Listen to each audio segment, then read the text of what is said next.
Yeah, good afternoon, Mr. Gideon. Good afternoon, everyone. I want to say a big thank you to everyone coming here this afternoon. The art of learning and relearning and unlearning is something that shows that one values one's growth journey and productivity journey. So thank you for coming here. Um, so today we're looking at presentation design mastery.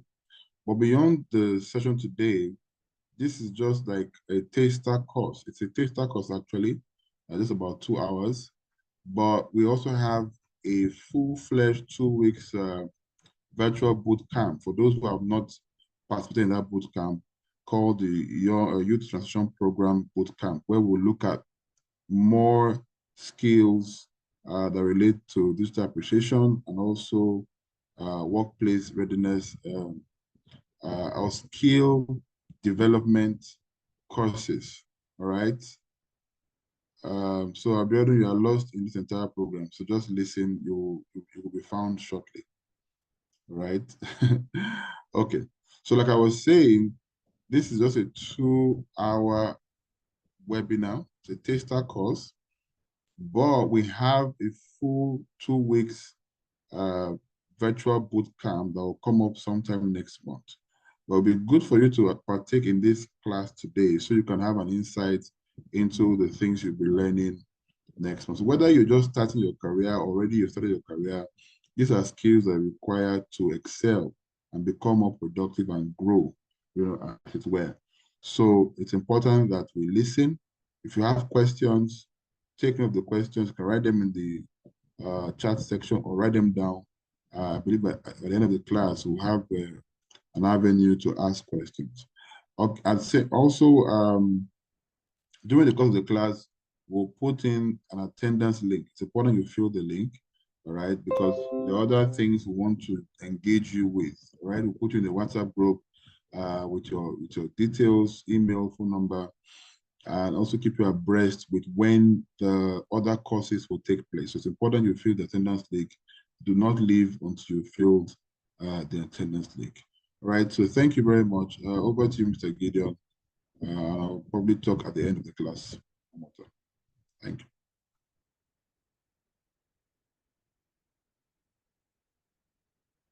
Okay, Mr. Gideon, over to you. You can share your screen. Safer, hope he has. Okay, all right. Can you share your screen? I'll try to bring it up now. Safer, please give him the access to share screen. And for those who are here, please could send this link to your friends or your colleagues to join. It's a free webinar. They could join this session while they're on their way or walking or something. Okay, Mr. Gideon, you're already co-host, so you can share your screen. Okay. All right, just a minute. Thank you.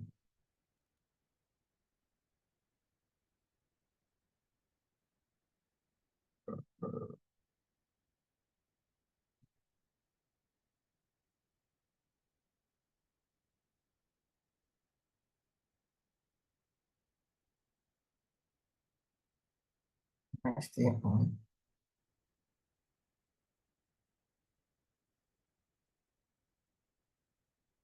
Okay.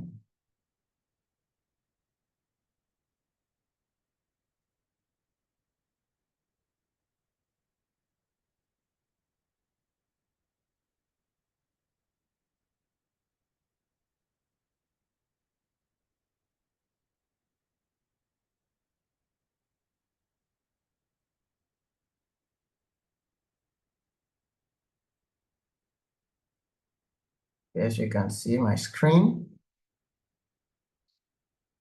Is my screen visible now? Yes, yes. Okay, thank you. Okay, just a minute.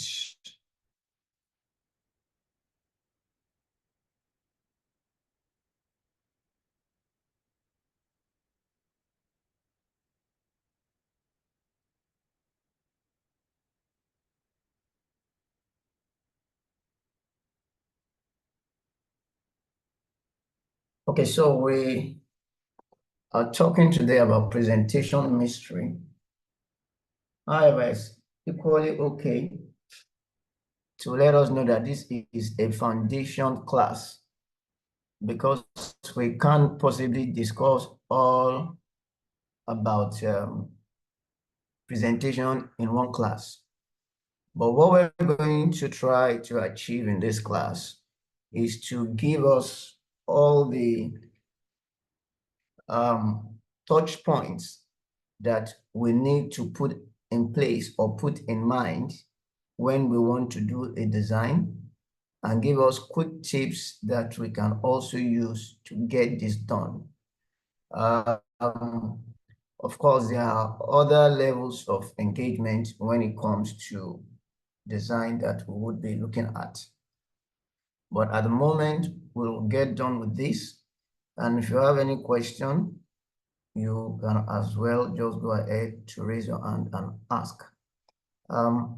It's also good to note that the class is also going to help us, that at the end of this session, one or two things that we should be able to do is to quickly put a design together, and then we're able to engage our audience in a good way.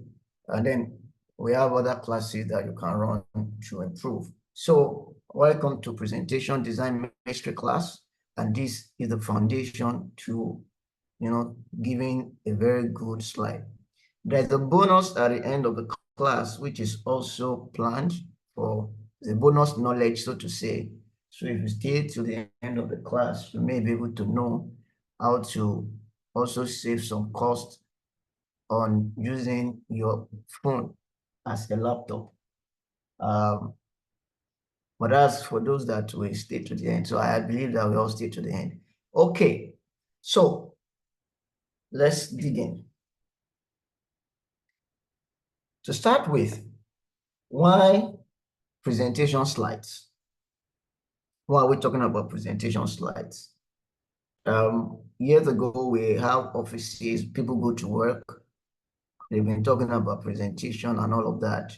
But today, more than ever before, presentation has become a very, very big thing. And so that's one of the reasons we need to begin to look at why must we do this presentation.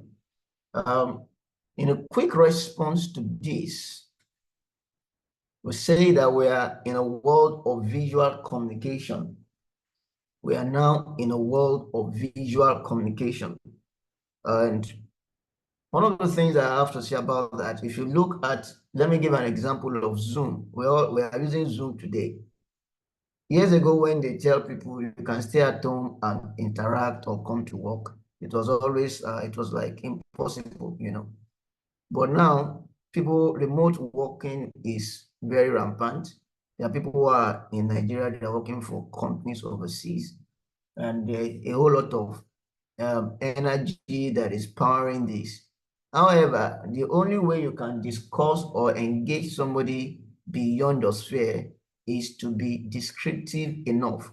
And that is why when you look at Instagram or the social media platforms, what is selling most is one, video, apart from video, pictures, and a little of texting. Apart from a very heavy text-based platform like Twitter that is more conversational, okay? Even right now, years back, Twitter had to upgrade to including visuals in their engagement. So today you cannot speak without anything, without even being visual at all. And that is why visual literacy is compulsory for anyone that wants to actually be relevant today. And that is where presentation comes in. When Zoom started, by 2020, during the COVID, Zoom was just like a miracle to everyone. In fact, Zoom was a miracle to Zoom herself as a company, because they just increased up with about 5 million people trying to use Zoom. So the business took off seriously. And you can see that after Zoom, other people or other platforms have come up. Google Meet is running behind them seriously. The other platforms have come up. Why? Because you can now communicate. And your communication, as we are just doing right now, you can actually show things to people. You can show things to people, and that's visual communication. Now, the other thing about visual communication that we should also know is that as I'm speaking to you right now, if I mention something like bottle, what comes to your mind?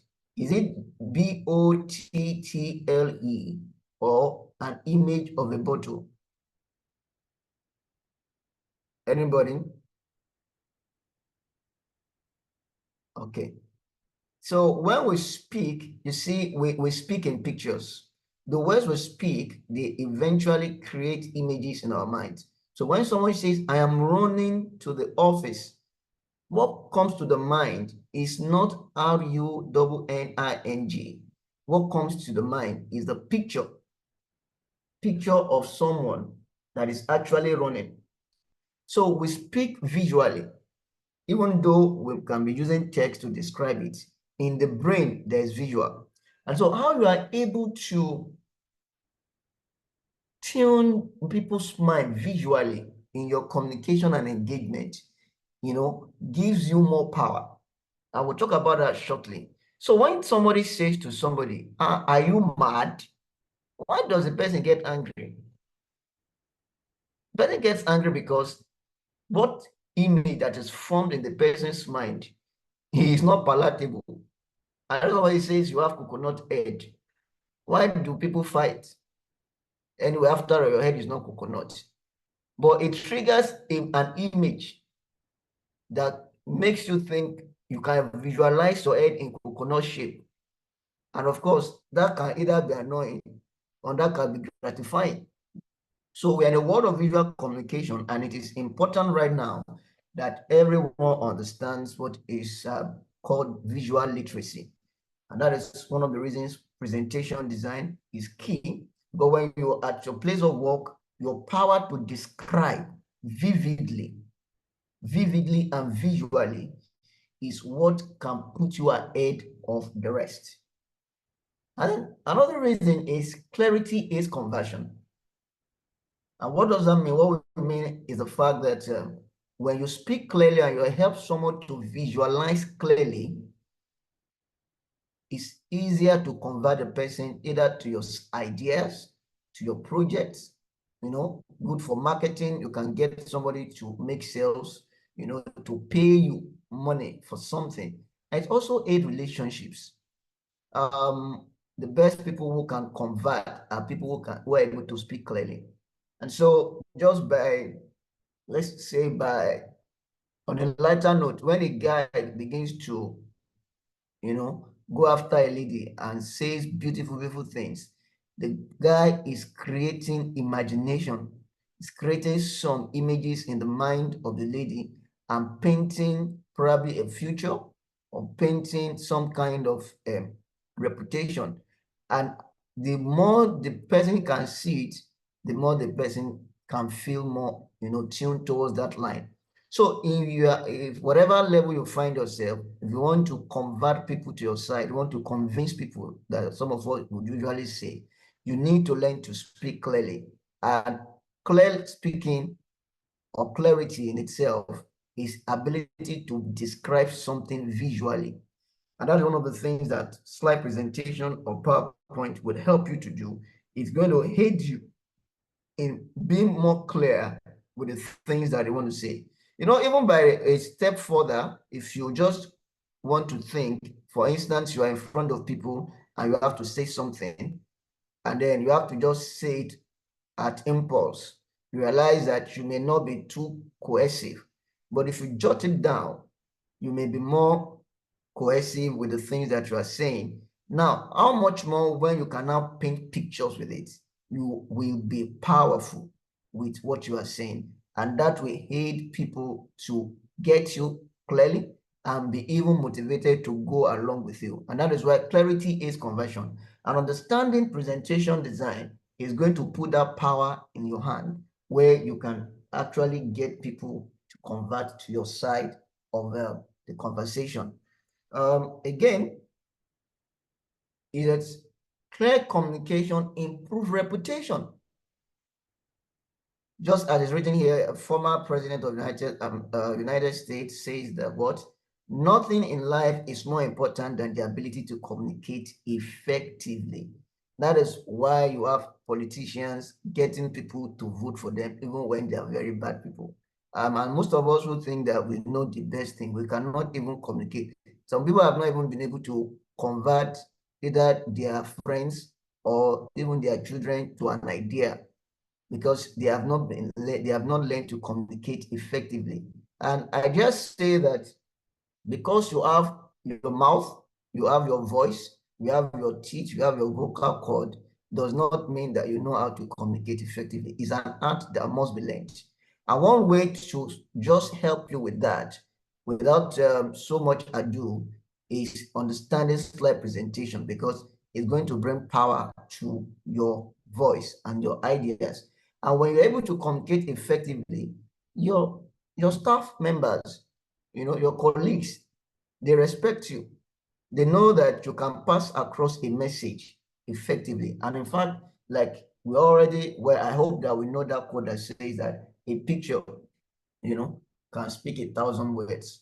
So when you are now learning presentation science, you are learning to talk in pictures. You are learning to add power to your ideas and to your style of communication. And then, having said that, we'll look at one interesting thing that is happening today. And that is the power of AI, human versus AI. One of the things people say today is, there is no problem. You don't need to learn anything. You just go online, just put something there, AI will just do it for you. There's nothing that you cannot do with AI. In fact, some people are already afraid that AI is going to take over their jobs. Oh, you can just go online for this presentation, put it there. Interesting. But I'm here to disappoint you that AI was also developed by human beings. So how much will AI be powerful than human beings? AI is a tool. And so it's not just enough for you to say, oh, I've got this slide, I have an AI that can design it for me, and the AI just does the whole thing like that. And then if you don't understand the rudiments, AI can mess things up for you. I've met someone that was going to do a presentation, and then she just showed up and said, yes, I just put this thing inside the AI, and this thing generated this for me. So I said, okay, read it. Let me hear what you wanted to say. And when she started, she got confused along the way, because she was like, she now asked me, does this thing make sense? I said, no, I was not the one that did AI. You should go ahead and read your AI script. So you must understand the rudiments so that you can use templates, and you can use AI effectively. So let me just say this to you, if you are listening. This picture that I am showing on this slide was generated by AI for me. It's a good example. So I wrote in the prompt, and after I got in the prompt, it gave me a picture that was not in order. Because I understand what I need, I had to adjust the prompt to bring this out.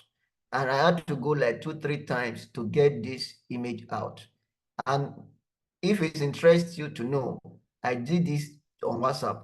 I just used the the Meta AI on WhatsApp to generate this image. So AI is a tool that you use, but you must understand rudiments to be able to do that. And that's what this class is about, to give you the rudiments, so that anytime you are before any system or any software, you can apply the rudiments and you can still be passed for good, So, and that is one of the things that we need to understand, because there are templates. There are people who say, oh, we can use Canva. There are templates on Canva. There are templates on this. There are templates on that. you know, if you don't understand the rudiment, I've seen people who have used the templates and they have even messed up the templates. So rudiment is very, very key. And so I believe that that is one of the things we'll pick from here, and then we can go ahead and start running with good slides. Okay. So, or do I have anyone who wants to who have what do I call it? Another mind about AI? Because I always get into conversations with should I say debate with AI? AI can do this. And I just tell people, shut up, AI cannot do everything. You are the one that should use AI. And so we should not be scared of any technology. We use it as a tool. Okay? All right, so there's no challenge. Nobody is trying to challenge me here. So I take the win. Hopefully. So let's go on. This just from the foundation to whatever we need to, say. So what do we talk about slides? Slideware.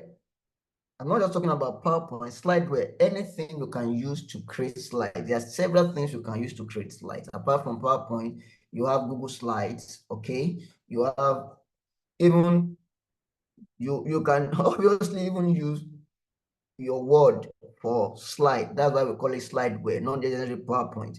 Even though it's not particularly for it, there is a way you can convert it to, something like slide.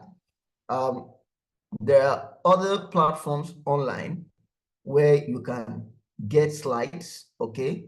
At the end of the class, I'll be giving those platforms too as a bonus so that you can have some things to jumpstart your presentations. Okay, so we have Canva, you can use Canva, but what we are teaching you here today, or what you are going to learn, is what you can use, what do I call it now? Is what you can put into use on any of these slide platforms, because if you're on Canva, you can use the idea to run it, depending on the tools that is eventually available to you, you can get it done. All right, so the general ideology of slide is what we call visual strips. That's how it all started, visual strips. And we use that for attention, so that when you are talking and there's something people are looking at, the visual helps them, to get attention. You keep the attention in one place. So if I was not putting this in front of you, and probably I'm just talking and talking, there's some kind of distraction that may be there. But however, this is helping us to increase our attention. And then it helps with order, progressive thinking. And if you follow how I've started from the beginning, you can see like we are going step by step. It helps you to put your thoughts together, and then you can take people along that journey. And of course, there are the physical options apart from the digital options that we have today. We have the flashcards, we have flannel board and posters. So when you get to offices and they put all those things around, posters around about how to dress, about how to do this in the office, there are also some kind of presentations that have been made, but they are just static in that mode. And so we have another board where when you are doing presentations, you can hang a few strips so that people can imagine, people can get points. And of course, flashcards are for you when you want to talk, you write them down in points, and it can help you to get your thoughts together and your cues. So slideware, they are like digital flashcards. Before we started having PowerPoint and all of this, flashcard was very, very popular. So when you have 3 points to talk about in a public speaking agenda or a public speaking environment, you write point 1, put one word there, point 2, you put it in different cards. So but today they are now, advanced into PowerPoint and all of that. But again, we now have the digital advantage today. The digital advantage is PowerPoint. And the reason they call it PowerPoint is for you to speak in points with power. Now, I'm just speaking for Microsoft. I've not been paid by Microsoft. I'm just doing interpretation of Microsoft software. All right, so we have PDF that you can, even after this presentation, you can convert your PowerPoint to PDF. You can send it. You can convert your PowerPoints to automated. The moment somebody clicks it, it begins to play on its own. And of course, like I mentioned before, you, apart from PDF, you have Microsoft Word, which you can also use. So all of these things, we have power in our hands to communicate. So anybody who is not communicating effectively right now is losing a lot. And we can always say that the power that we have is what we should maximize. Now, having said that, the advantage of PowerPoint, which is mostly available to people now. Now, the difference between PowerPoint and Canva, well, up to this time, I don't know if Canva has done something different, but Canva is heavily online, but you can use PowerPoint offline. However, if you have a well-installed PowerPoint on your system, you can take time to import from online into PowerPoint, and then you can search, and your search will come directly into your PowerPoint, and rather than going all around. So there are different ways to do that. However, the advantage of PowerPoint is that you are not under the pressure of data, because we are talking about this EU transition program. A couple of us are concerned about data, even though we can use all our data to watch movies. But most times I realize that when it comes to doing work, that's when somebody tells you that, sir, I don't have data. Sir, I don't have data. But when it's time for movies, there's always data. So, but PowerPoint, you can work offline, and then you can keep it on your system. But you can also store it online when you want. So those are the lines are getting blurry to an extent. You also have Google Slides. Google Slide that you can also use online. And Google Slide can also, at a point, can be offline when you are working. But if you want to save, it has to be basically online for it to save. And all of these platforms, they have advantages. Interestingly, even PowerPoint, especially Microsoft Office, that's PowerPoint, Word, Excel, they now have a platform just like Google Slide that you can go online and do, like Microsoft 365. If you go online, you can just go ahead and use it also like Google Slides. So this PowerPoint gives us advantage. One, presentation. Your presentation will help you to attract and retain attention. Now, visualization, that's where the power starts from. It's not enough to just have your presentation in a slide. We'll look at examples of some slides right now. But to help people to visualize is your aim. Your first aim is to help them to see, imagine, and interpret. So I can put something here, we'll demonstrate that a bit. And when I put it on, you can start imagining, what is this thing about? Why did this person put this picture? Why is this thing here? Why is this thing there? So you use that to engage the mind. And of course, you stimulate thinking. The moment people can begin to visualize, the next thing is stimulates thinking. And then they can concentrate on what you are saying. And the advantage again is that it brings clarification. You can use PowerPoint for emphasis, rather than just talking all over the place. You've seen some people when they do their slide is not different from a textbook. PowerPoint slide design is not talking. That's why it is called points. You use points to be clear. So you pick points of emphasis on whatever you're going to use, and then you can run with it. You can use your own explanation along, but bear in mind that it's going to help you to be clear enough. And of course, interaction. We also use PowerPoint for interaction. So which is what diversion versus resolution. And what we mean by diversion versus resolution is that sometimes when you are done with presentation, if you do not interact with people, you may not know exactly what they have in mind. And so people can go off tangent, especially from what you are talking about.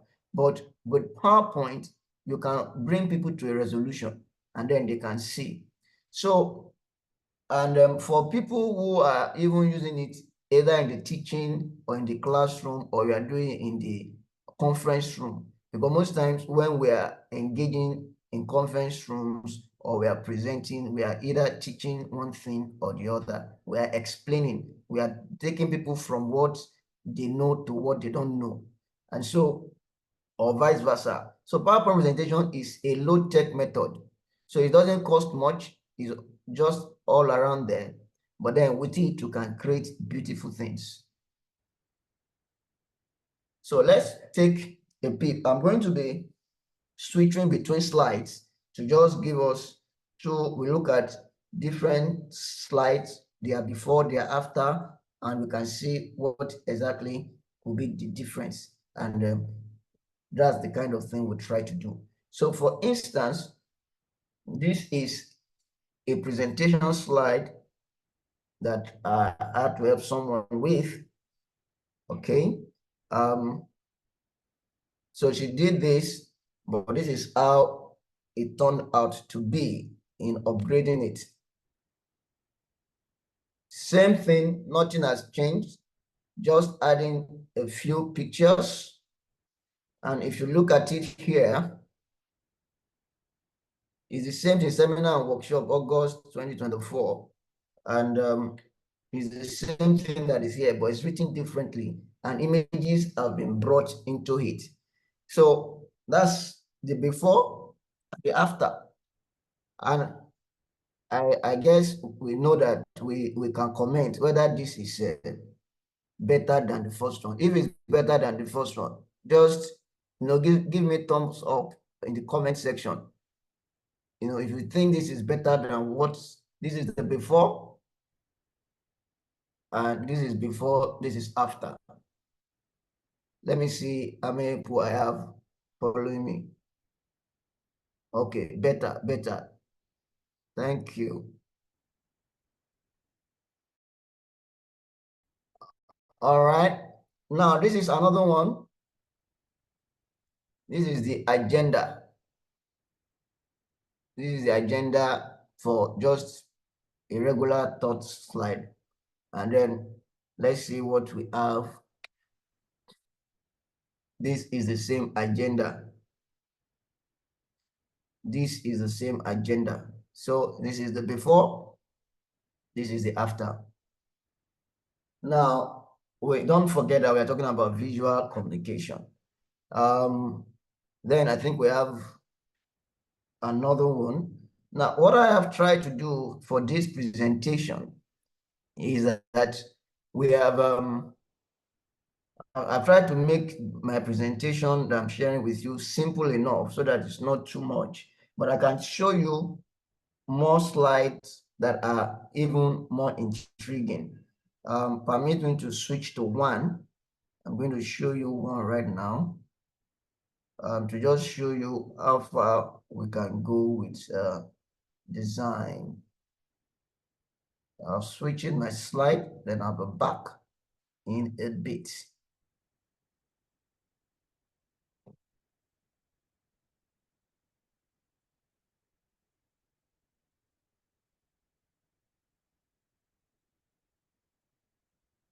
Can you see my slide?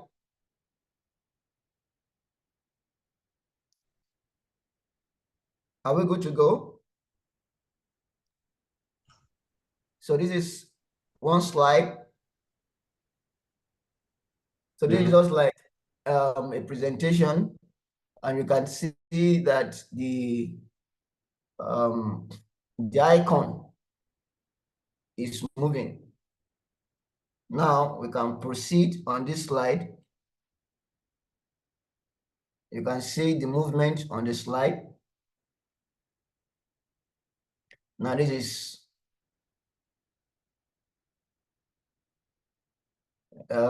animated. You can look at another one. Same presentation. This animated. And this is also very interesting. You can see the phones moving. Okay. So now this is also a presentation slide. And there is depth to what we are talking about. There's a lot of depth to what we are talking about. So, however, because this is just like the foundation class, I've tried also to engage you with more simple slides so that if you can even get slides done to that level, you are very good to go. All right. Let me go back to our presentation.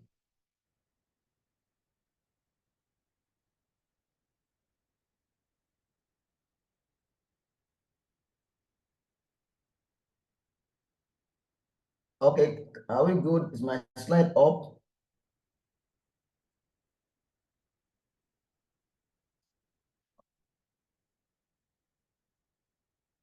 Okay.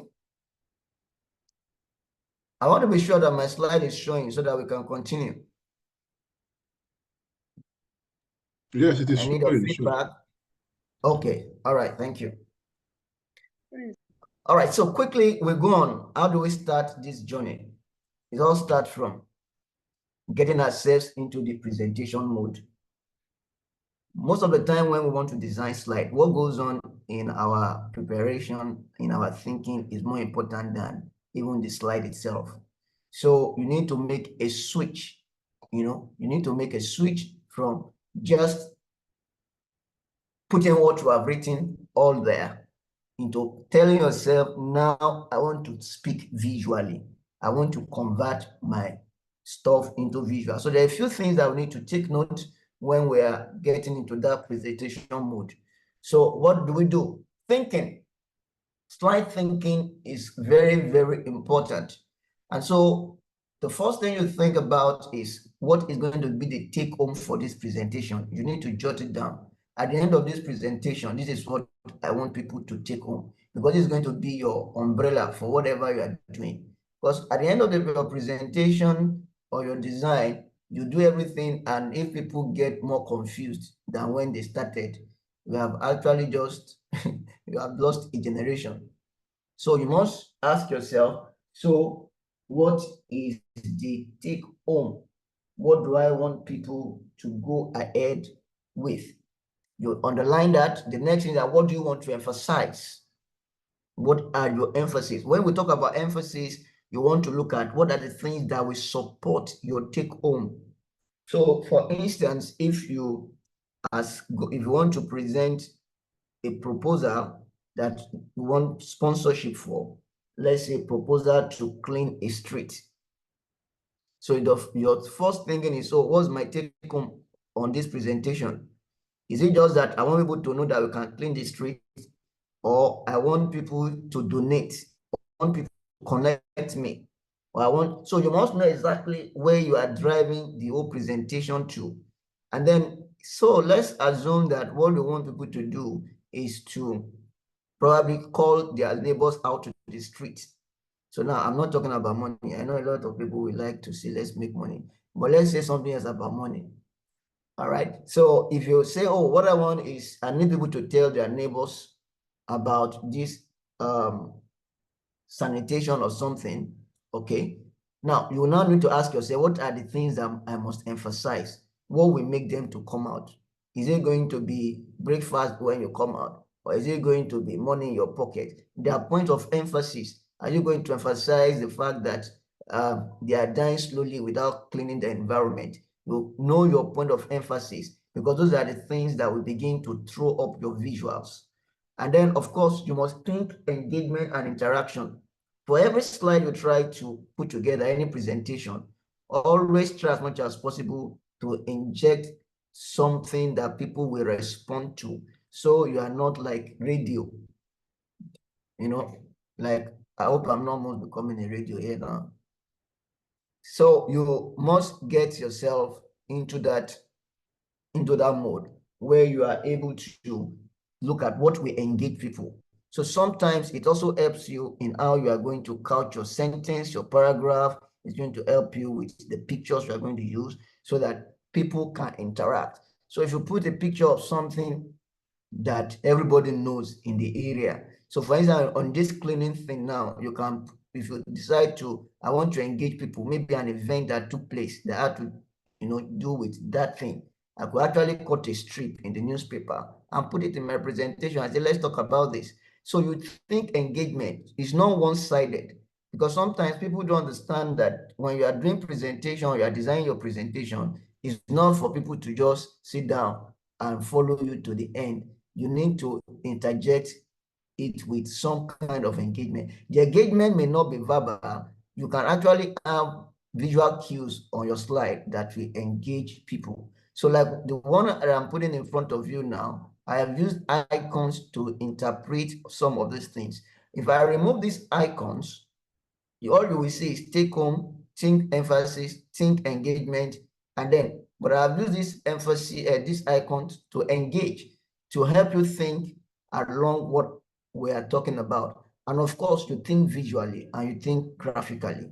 So those are the kind of things that must come to your mind, because in sitting down to design your slide, what comes into your mind is actually the beginning of it all. So most times when people want to design, they expect or they think that is a slide that will tell them what to do. No, the slide is a tool that you will now use to amplify what you are thinking.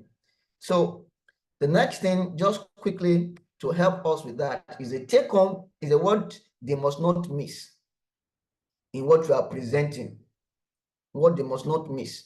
And how is the knowledge applicable to their growth? Now, let's also let me say this interestingly, is that every one of us is selfish. We are selfish people. We are looking for what will benefit us. So when you start creating slides and presentations that does not, maybe, slides that do not bring some kind of benefit to the people that are doing it, they really won't get along with it. And so that's why when you're putting things in front of people, you want to be sure that it will be applicable to them, either intellectually, socially, physically, emotionally, or even spiritually. So that's what you are thinking. So this thing they are going to take home, is it intellectual? Is it social? Is it physical? How will it benefit? So when you begin to think from the benefit perspective, then how you start putting those things will work. And of course, what's the big idea? That's the emphasis. What's the interest point or the touch points? And of course, I've mentioned this before, the thinking of engagement, perception, known versus unknown, all right, response field, and of course, you must think visually. What are the kind of images you can use, the video, the chart, infographics, and all of that. Just move away from me and move on. So what exactly makes your slide effective? One, keep it simple. And if you can look at this slide that is in front of you, it's very simple, it's clean, it's neat. So you are not trying to fill up the space. You are using the space. There is difference between filling up the space in front of you or you use it. So what do we mean by using the space? You use the space for clarity, for people to see in clear terms. So you keep it simple. You use high quality images. You stay consistent. You don't worry about transition and animation.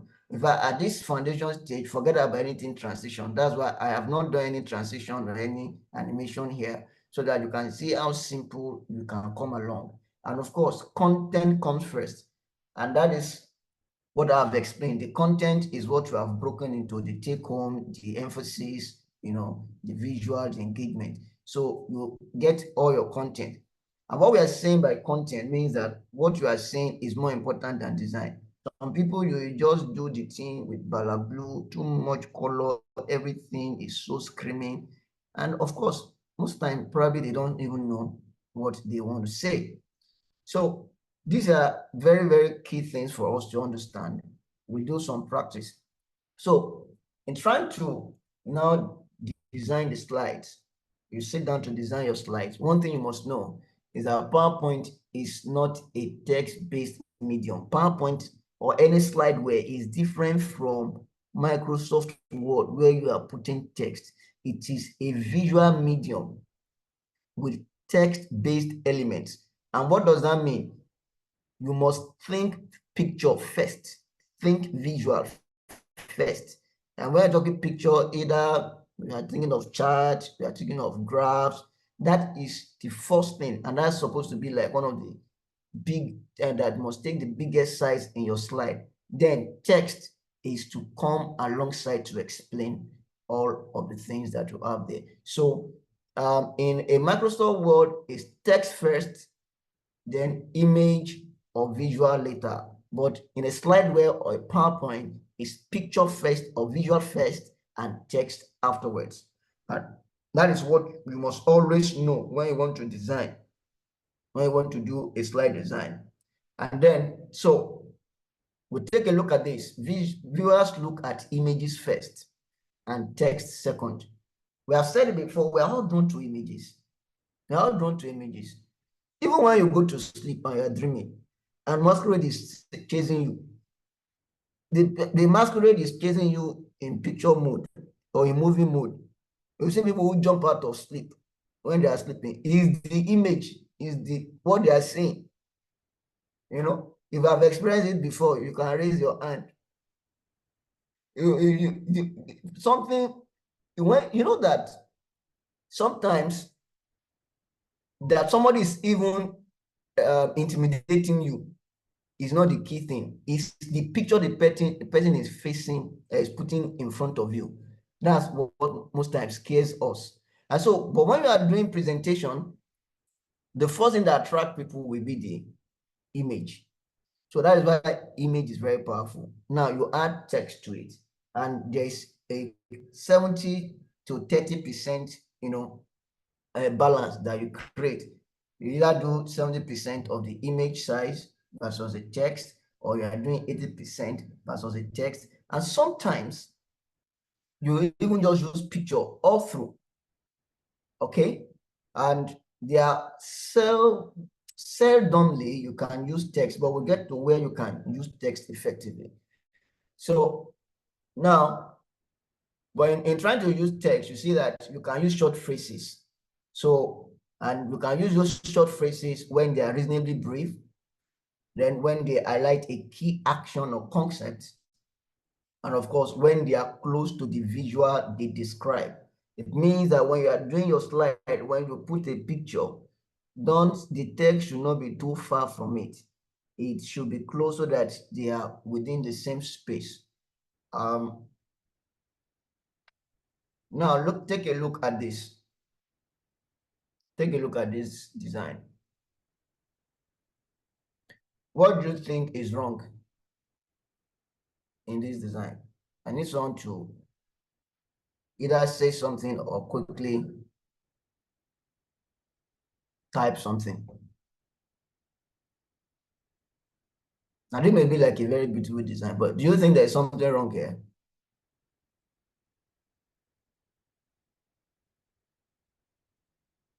All right, someone is typing. Okay, please. Godwin, thank you. You can speak. Can mute. Godwin. Okay, sir. Good afternoon, sir. Good afternoon. Yes, sir. I think there's so much going on. I don't really get the message, so I think that's what's wrong with the design. Okay, so much going on there. Somebody said it does not communicate anything. Another said too much information. The text doesn't explain the image. Wow, very fine. Okay, so I'm in the right class. Thank you, everyone. That's a good one. Now you look at this, there are three images there. You have graph, you have shark, you have house. Even with all of this, whatever is written will not make sense. So in this kind of slide, you realize that that's what some of us actually do. We just put everything together. As the thing is coming to our mind, that's how we're just pouring it on the slide.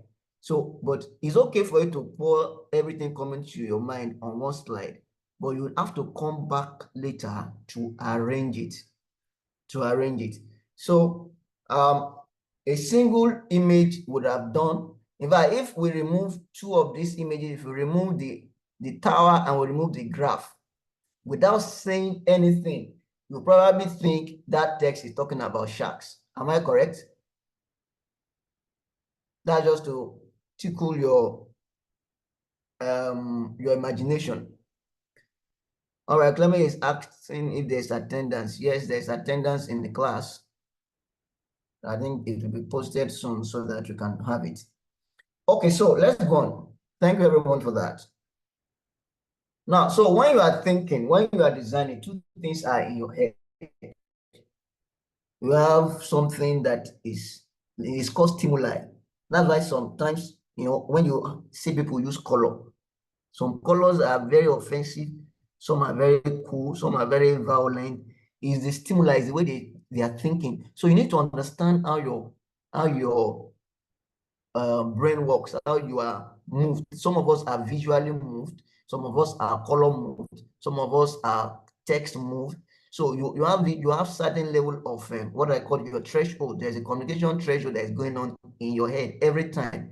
And you see, the way you are thinking and the way you talk is the same thing you carry to presentations or to design presentation most times. However, what you need to do is to do a pause. So you're in the things that are coming to your mind, we have to think of one, representative. There are things that will represent the things you want to say, and there are some things that are decorative. So that's why we have representative and decorative. So relevant images and diagram, they represent the things you want to say. They bring meaning to the things you want to say.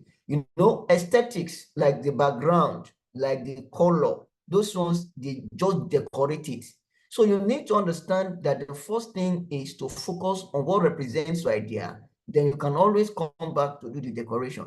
So you can't put everything together. So most times when people sit down now to design, everything is just coming to your mind. I need this color here, this one here, that one there. Yeah, you learn to calm down your stimuli and arrange it. First, importantly, is what? Your representative stimuli. What are the things that we give power to the things that I am trying to talk about? And again, we can now start talking of decorating it.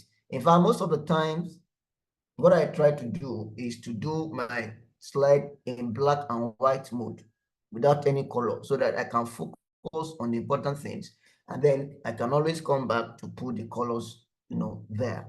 Or I just make sure that I already have the color tone I want to use. Like here, I've chosen blue, black, and blue, and blue, black, and orange, and then stick to it.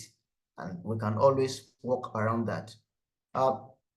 Now, you can also look at the slide in front here, at the slide you are looking at right now, is that the wider the gap, the less effective the visual.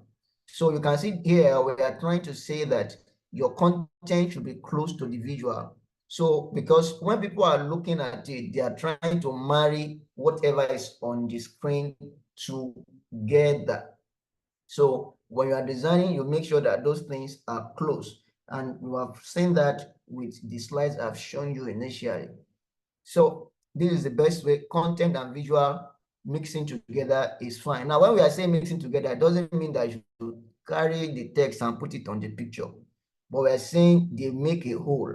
So when they are together, whatever side of the slide you decide to put them, but always make sure that they are together. And then, now this is what people are scared of. They are scared of this. And that's why I say, don't be afraid of empty space. Some people feel like, this whole space is wasting. We must use the space. Every corner of everything on this slide must have something. Now that is actual presentation model. You just modeled a presentation, because what you are supposed to do is not to fill the space, but to use the space. And what does that mean? It's just like a garden. Garden, the lines within the garden, the pathways, the areas of the flowers, they are thoughtfully put together. And you still have a whole lot of land. So you don't be afraid of having white space around your design. I think, let me go back just to the beginning of this slide. You can see what we mean. I think, let me just go to home. Now this is the title, okay? And there is white there, really, just box design, because we are talking about slides, putting different elements together, okay? But now look at this part. This is white. Now I've used this space. I did not fill the space, but it looks so clean. However, it gives the singular idea that I need people to get. So this is, well, I hope this is good. I hope somebody can say, yeah, I think this is a good slide. Because to some people say, ordinary white, but it communicates. And the only thing I've used, I've tried to now put the question mark to emphasize the question mark. So that's my emphasis, so that you know that this is a question. It's not just standing. And of course, to represent an image. Okay, so we go on. Let me rush to where we stopped. If this class is making sense to you, just give me thumbs up. Let me know. Encourage me along this path, and then you can start bringing your questions up. Okay. So, to some of us, we have what we call meaningless stimuli. Meaningless stimuli. There's so many things coming. You want to put sound, you want to put color. In fact, sometimes color can be can be a very big distraction when people don't know how to use it. And that's why you should not use any other thing. You should decide. In fact, you are advised don't use more than 2 to 3 colors. Okay, but we'll get to the issue of colors later. Somebody is asking a question saying that which presentation app is this? This is PowerPoint. I've used PowerPoint to design this. So whatever we are doing here right now is PowerPoint, but it's also useful. You can use it on any slideware, either on Canva or Google Slide, or there's what is called another one, SlideGo or something. All right. So what we are saying here is the fact that you don't just put anything because you think it should be there. You must justify why it should be there. And of course, you must also be able to tell yourself it should not clog this space. So you see, the design really is not about what you have to say, it's how you say it and how clean you are able to say it. That's very, very important. Now, so what are design components? We'll soon get down with this and we'll start doing a sample design. All right, so what are the design components that you have in mind when you want to? So design is like, it's like putting a car together. So you have different parts, and then you need to know how to use those different parts. Okay, so these are the parts of a design. Basically, you have the text, you have the visual, you have the color, and you have the effect. For people who are coming for the first time, we are just dealing with text. Text, visual, and color. Effect, leave effect. If you are a very new person to designing slide, just leave effect, because sometimes effect can just scatter the whole thing. But you use text, you must know how to use text, you must know how to use your visual, you must know how to use your color. So I'll go ahead and give you tips that you can use in putting these things together, and then we can do a demonstration. Okay. So when you are using text, in PowerPoint, there are 3 types of headlines, the 3 types of text, 3 levels, let me put it that way, of text. You have the headlines, apart from the cover that has title. So what I've tried to do here is to give you some guidelines. Headline should be about 40 points.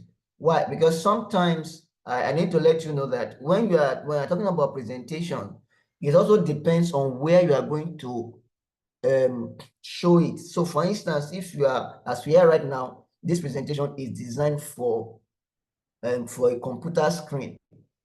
If you are going to put presentation on a projector that is bigger, okay, there are a few things you also need to consider. But what we are talking about here, basically, this is a presentation guideline that can help you if you are presenting during a meeting over Zoom or in a conference room over maybe a fairly big TV or something. So headline is from 40 plus, because the bigger the size of your text, the more important they appear. So headline is very important. So it takes the bigger size. Just use something like from 40 points. So it's going to help you. Sub headline, that's the one under it. In case, for instance, you want to explain what you have on the headline, that's what we call a rider. So it can come down to like 35 points.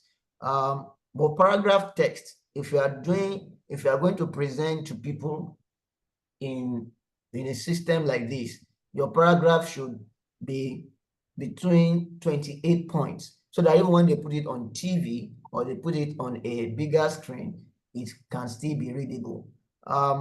Unless, of course, you're just sending it out, you can do 24, but your PowerPoint will come in 24, readily 24. So it's either 24 upward, but I recommend 28 for visibility. And of course, oh, sorry, I was going to say use a paragraph per slide. Per slide. Use a paragraph per slide. That is actually what I wanted to put there.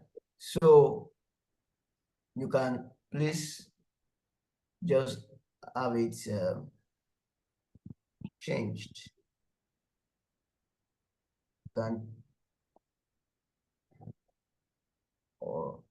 Is my slide still up?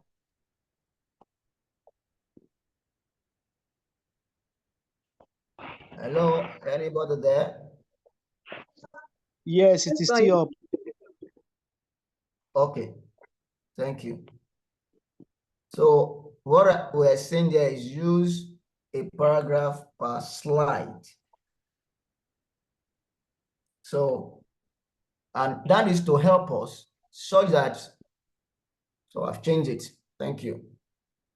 So that when you are putting a slide together, use one paragraph. Don't put a whole textbook on one slide. And of course, a paragraph, from experience, I can recommend a paragraph between 30 to 45 words. And that is going to help you to be neat. And then not more than 5 bullet points. And you can see what I have here is just 5 bullet points together so that it's clean. We can add a picture on the side, that can work. We can actually use pictures differently, but just for starters, right? So we can have it on either side. So you say not more than 5 bullet points. There are some people, by the time they show you the slide, you'll be squinting to even read what is there. So this is okay. And then what's the next component that we talk about? The next component is visual. The next component is visual.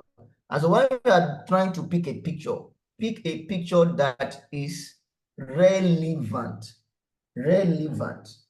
So there are some people, when they are designing, this is Africa. Okay, I would like to show you my prompt that I gave to the AI to get me the pictures. Okay, when we are doing demonstration, I'll show you that.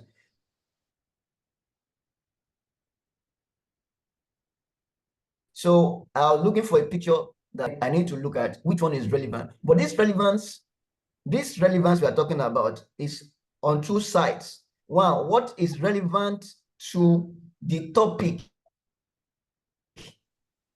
or to the point you want to make.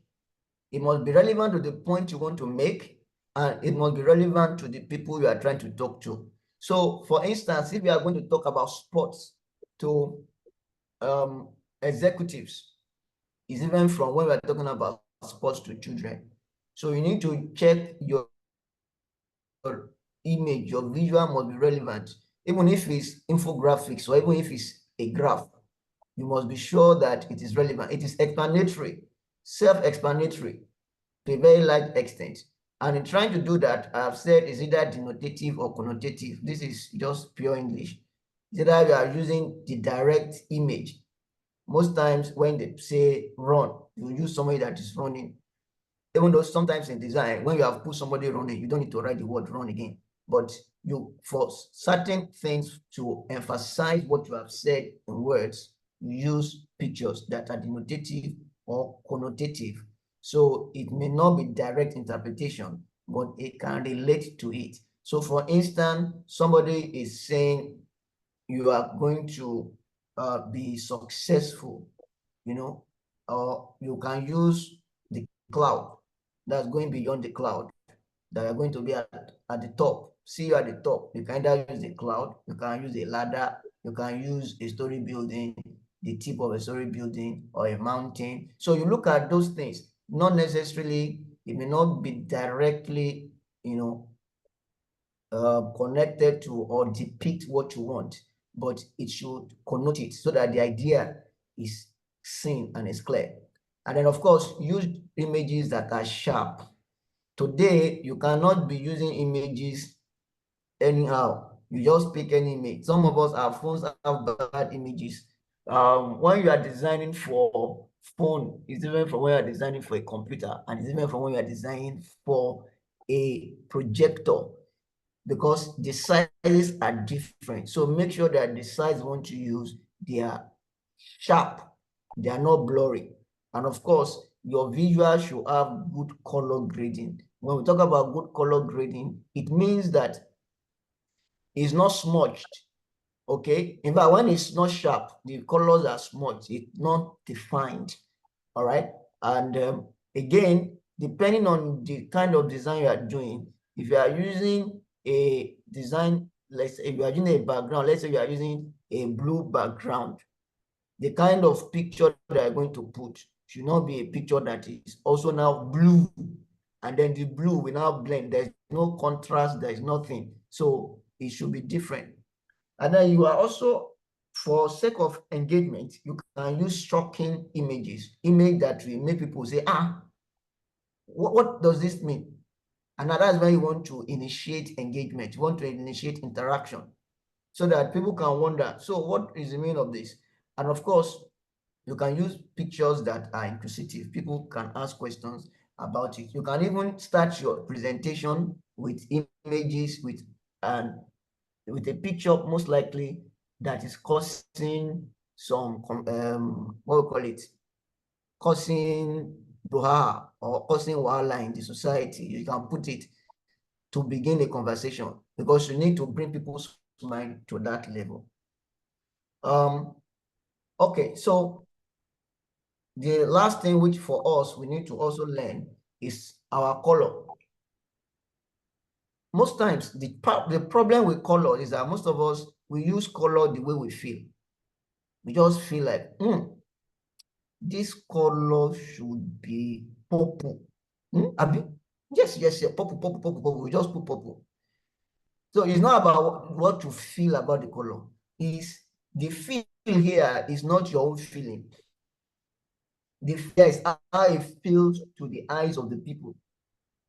Because there are some colors that are not screen friendly.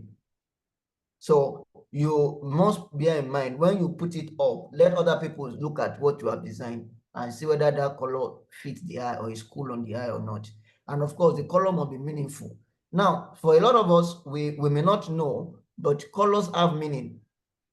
Colors have meaning. So when you use red, that's why red has meaning for either life, for love, for health. That's why you cannot see a food company, they will never use black in their color, especially when it comes to their logo, because colors have meaning. Purple has royalty, it depicts different things. So if you go online, you can find the meaning of colors. So in case you want to talk to people, we want to do a slide for women, you know that the first thing that comes to mind is either pink or something like that. So use colors that are meaningful. It doesn't have to be full, but there must be a touch of those things in it. And that's why we say the color must be alive. When we mean alive, a color that is vibrant, necessarily vibrant. Okay. Someone is asking again, is there going to be attendance for this webinar? Yes. Yes. So I'll stop in a bit so that we can discuss about the attendance and do our practice. Okay, so color. In color, you have different kinds of color: gradient, light, dark. I'm going to share my screen. I'll take another screen up to show you the different types of colors. Okay, no, don't worry. When we're doing demonstration, I'll show you that. So we'll just do a simple slide design before we leave. Okay, so you can use solid colors.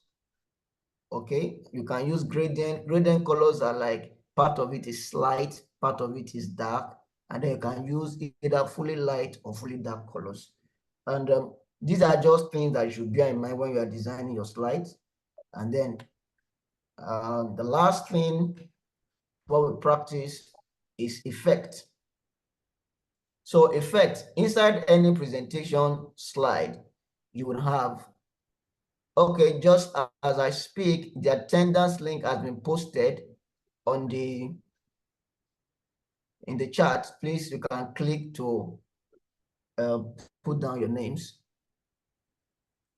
Okay, so for the design, for effect, all right, so you have shadow, you have animation, you can even use sizes to create effect. So where you have a big box and a small box to depict either the management and the staff, or you want to depict the public and the leader.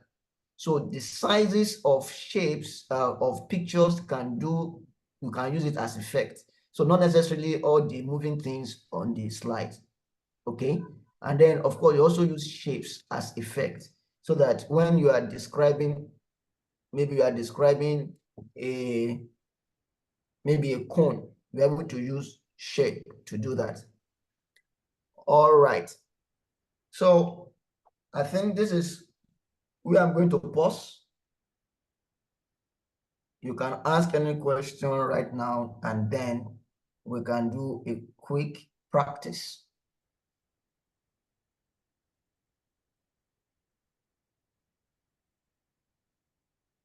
Are we good?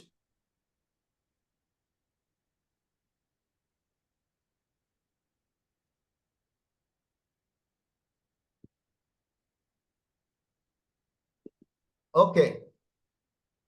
So is anybody raising hand? Do you have any question at this point so that we can respond?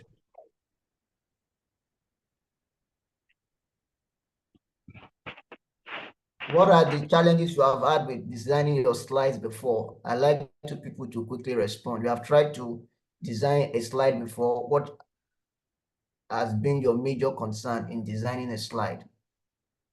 Anybody?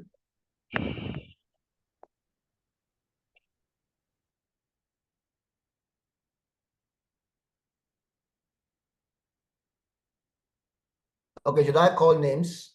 I'll call names if I don't have people. Okay, so let me call. I think, Mr. Godwin, you have been active.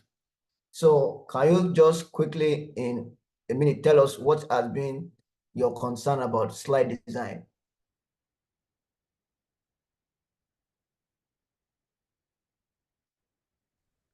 Hello, sir. Hello, yes, you have the floor. Yes, sir. Okay, well, I have not really created slides before. I only designed one or two presentations on Canva app. Yes, and the challenge that I think I had, you have already clarified, which was utilization of space on your design. When I did the first design, actually, I felt or thought that I had to use all the available space on a particular slide on the presentation. So, but from this teaching today now, I've to use the entire space in a particular slide. I just need to pass my message and then arrange my objects, text, and everything to pass the message and then move on to the next slide. Thank you, sir. Okay, that's good news to me. You picked something great. All right, we got a guy. Let's pick a lady. Does a lady want to volunteer, or we should do mini money mode to pick one person?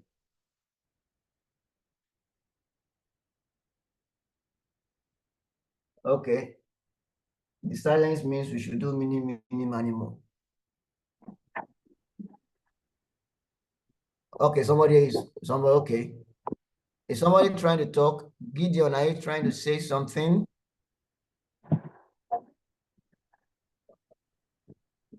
I have Gideon Chunga, right? So you have the floor. You are muted.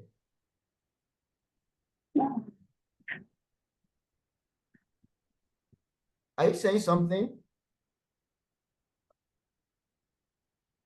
Okay. So let's hear from Sandra.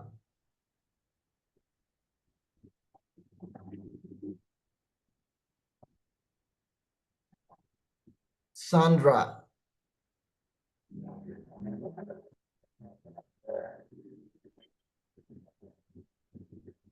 Sandra, you have the floor. All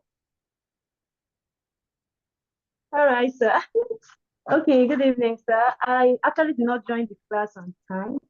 I've not done anything on PowerPoint before, but I have this, I don't want to call it a concern because we're going to be doing practical, so that's what I'm actually waiting for, is marry your picture with what you have in mind and color combination. So that has been on my mind. I have issues when I'm doing my Canva work and all that. If I don't have a template I'm working and I'm trying to create my own, so I always have that issue of getting them together.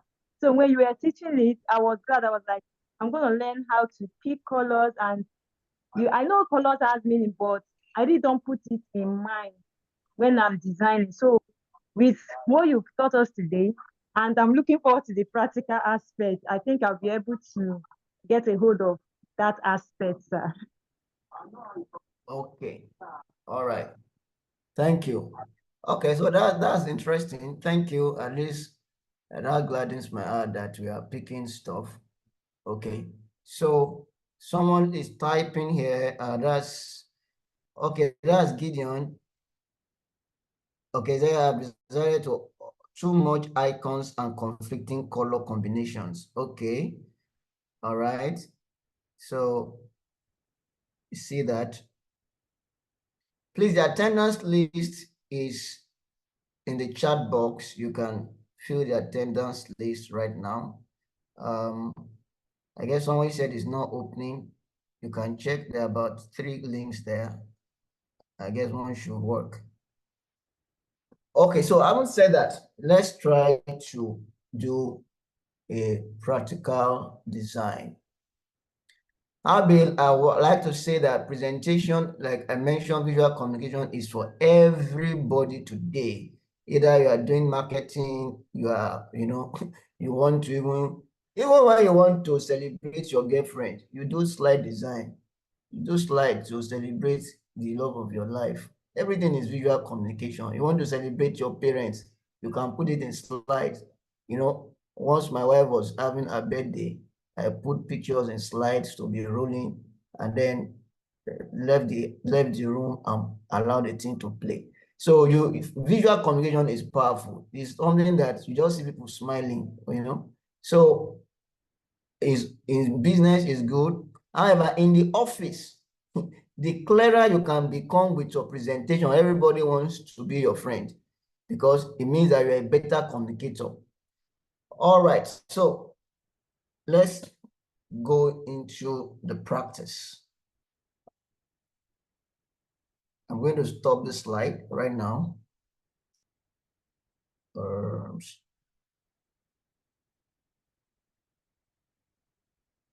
I can share a blank space.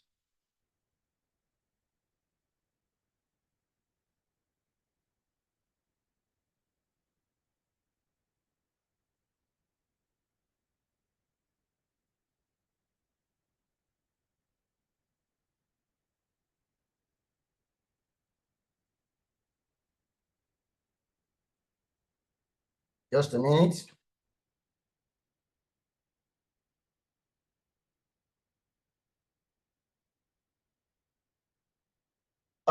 To do this, excuse me, There are two things we are going to quickly try to do. One, I'll show you a slide and then we'll upgrade it. It's already a slide that is in order, but I want to show you how you can equally do more upgrades. Okay, or no, let's first do a regular slide. So I'm going to share my screen, give you a new slide.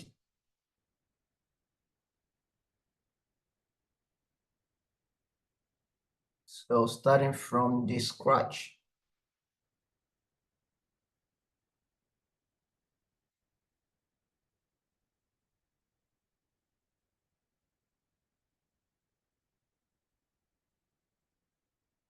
Okay, so this is a slide that has been done before. Okay, this was our last class on digital skills that we took. And so let me take you through it. So to show, can you see the screen now? Yes, sir. Yes, sir. Okay, thank you. So you can see here, all I have is one image. At the top is data literacy for the workplace. And of course, we have, let me explain something to you. Now, if you look at this slide design, okay? If you look at this slide design, what does it communicate to you? Someone can, what does this slide design communicate without anybody saying anything? Let's do the thinking part first.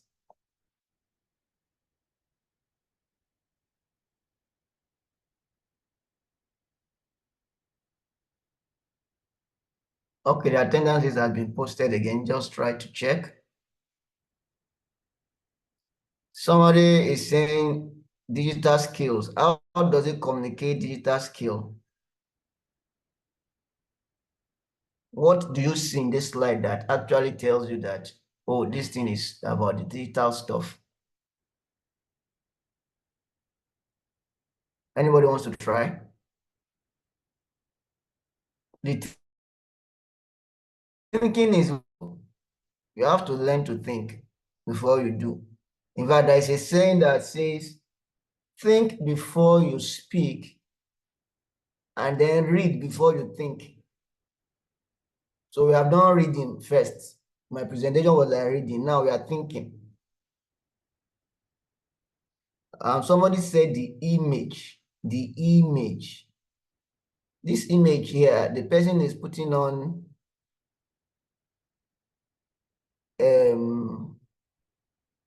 headphone.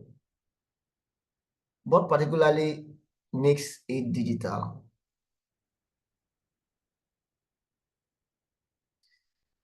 Okay, somebody said you can know the person is focusing on the computer. Digital skill, and what made me think so is because of the visual there. Okay. Now I'll show you, I'll just tell you a simple element in this design. You know, when you get your phone and your SIM card has a slit at the edge. It's not full square. There's something that cuts the card a bit at the other side, makes it like a trapezium. Okay. Now, the shapes here are in that shape of trapezium, not full square. So you can see this element. If you follow my cursor, all right, you can see it here. Can see it here.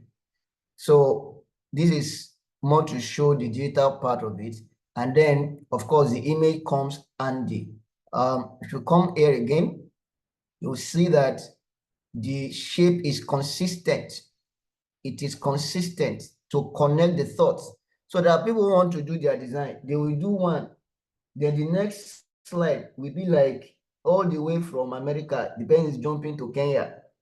You cannot connect everything together. So you can See, there has to be consistency. There must be something that connects your slides together. All right. So, and then we come here now.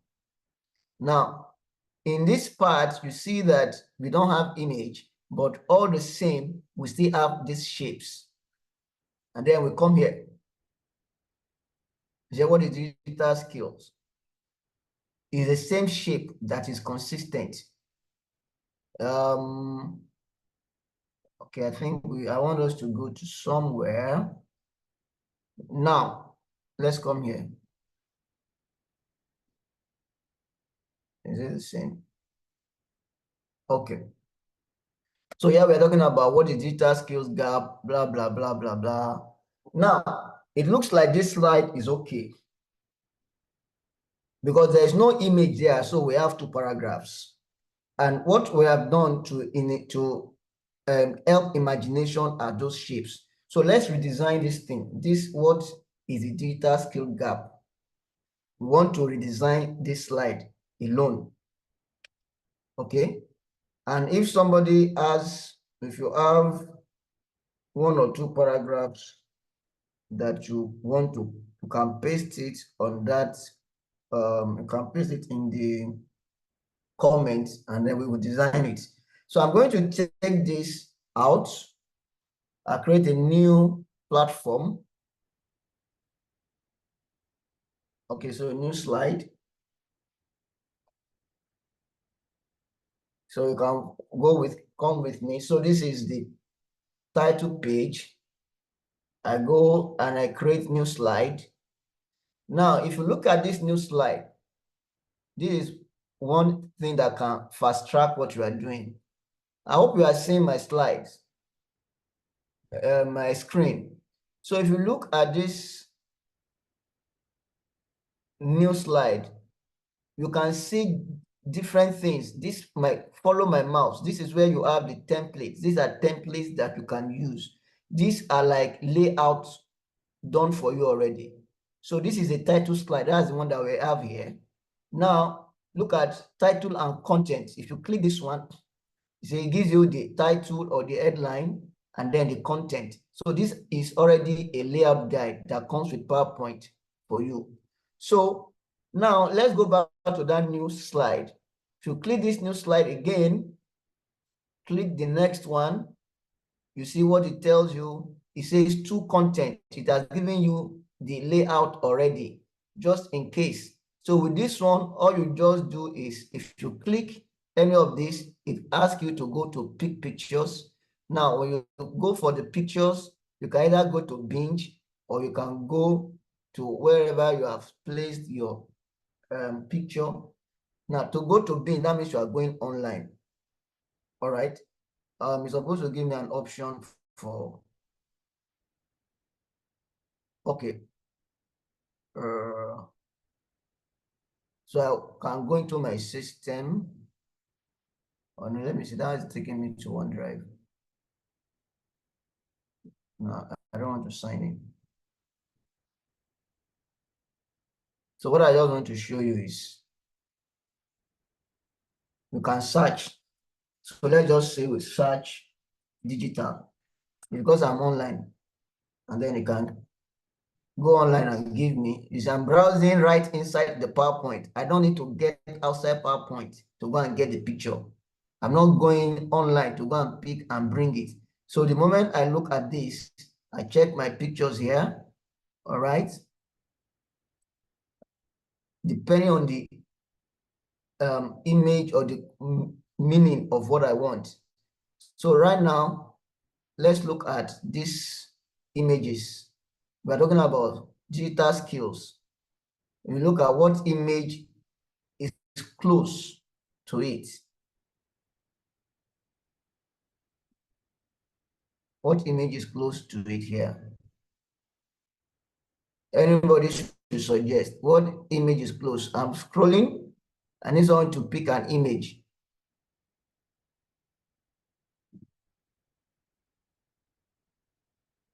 Anybody?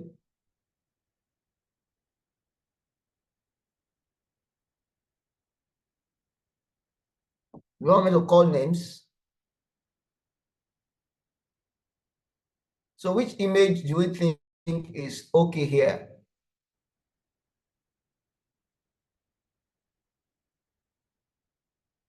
I will not be left alone. I'm going to ask somebody. Okay, someone says that you can't see the movement of my screen. Uh-oh.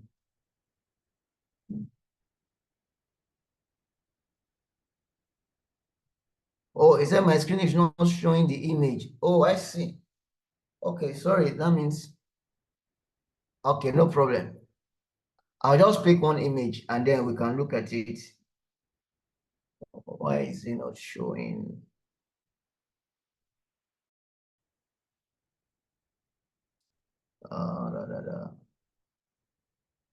Okay.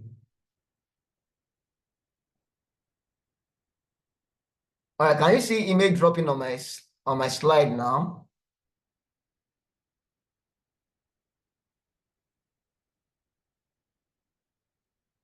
Okay, but can you see the image that I've just put there? No, sir.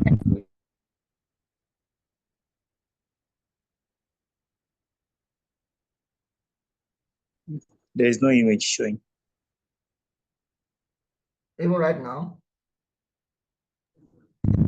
No image, There's no sir. image.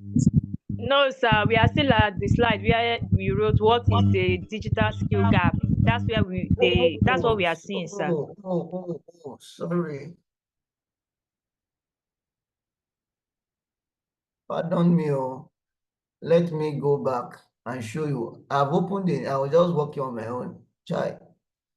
Okay. All right. I have to share this slide. So we'll move away from here. This is where I am. I thought you were seeing this. Did you see this?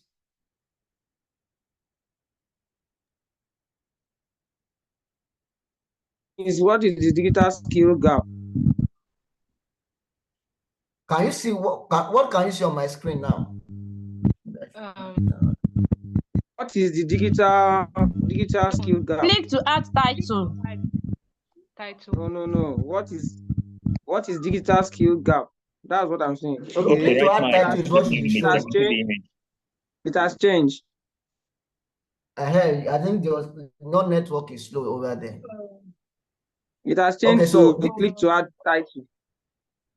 Okay, yeah. Now let me go back to the beginning. I'll just be fast about this now. So what I was saying is this is a new slide. This is a new slide, okay? Now if you want to add something, you come here. If you click this new slide, you can see where my mouse is moving to. These are templates. These are layouts that you can use to start your design. So like this one is called a title slide. If you check the next one, you see title and what? Content. This is title and content. It has already given you this thing that you can put your title here, you can put your content here. So if you come to this new slide again, it tells you two content. It has given you already, it has placed it for you. So this is just to jumpstart your design. It's like a blank template with a guide. All right, the ones you see on Canva, they already put things there, they expect you to change it. But sometimes when you are changing it because of what you want to write, if you don't understand some of these things, it can even go off the old design. So now you come to this, I'm just showing you what new slide can give you to jumpstart. You see here, it says comparison.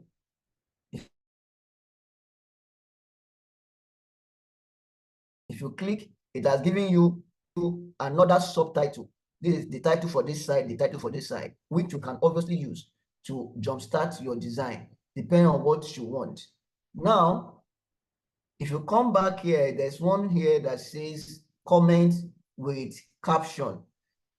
You can imagine. So it's already giving you all the layouts. This is called a layout, so that you can use it. It has divided the screen for you. So when you want to do your slide, you just know I'm going to put picture here, I'm going to put content here. So just for what we are discussing now, let us use this template. Now this template, or this guide rather, we bring the text. I've copied the text, I bring the text here. I'll paste the text here. Okay, the text is already here, it's white, but I'll make it black. So I make it black. I want to think that a couple of us have tried our hands on PowerPoint before. So now this is text, I've made it black. Now look at this text area. Click to add text. You can see images here. This is what I was trying to explain to you. So if I want to get images from my computer, I click this one. It opens my computer for me so that I can pick any image that I want. All right. I can come here and pick images that I've downloaded before, images on my system. Okay, so should I pick one? Okay, let me just pick one image, not necessarily whether it is digital or not. So what should I pick here that is close to it? Okay, let me just pick this one. So you see, it's straight there. It has given me the template. So all I just need to do is, I have said something. There's something we said about paragraph. What did we say about paragraphs? What do we say when you're designing a text, a slide you do with paragraphs? Only one paragraph. Thank you. That's from Rita. Thank you. Good one. So that means I have like 3 paragraphs here. So you can see that it's very tiny because it's all matched together. So I remove these 3 paragraphs and then I increase my point size. The point size here is 16. I increase it point size to 32. You see, it's already there. I can actually format it either to the center or I do it this way, because here I can do it this way. Now, this guy already gave me a title. So we can just talk about the skill gap. Digital skill gap.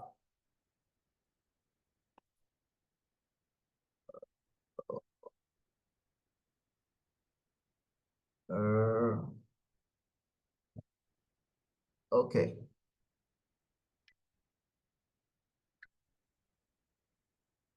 So I said a title should be how many points? From 40. So if you put 40 here, it's still, I can just make it 44. Centralize it. I can make it bold. Now you can use about 2 types of font. Make sure that when you are doing your presentation, don't use more than 3 font type. 3 font type. So you use one for the text, you use one for the paragraph, use one for the title. The 3rd font, you use it either for emphasis or for effect. I'm going to try and use a 3rd font here now, but this is my first one, so I can change this font size. Let me look for something big that can work. Maybe I use this one. So digital skill gap.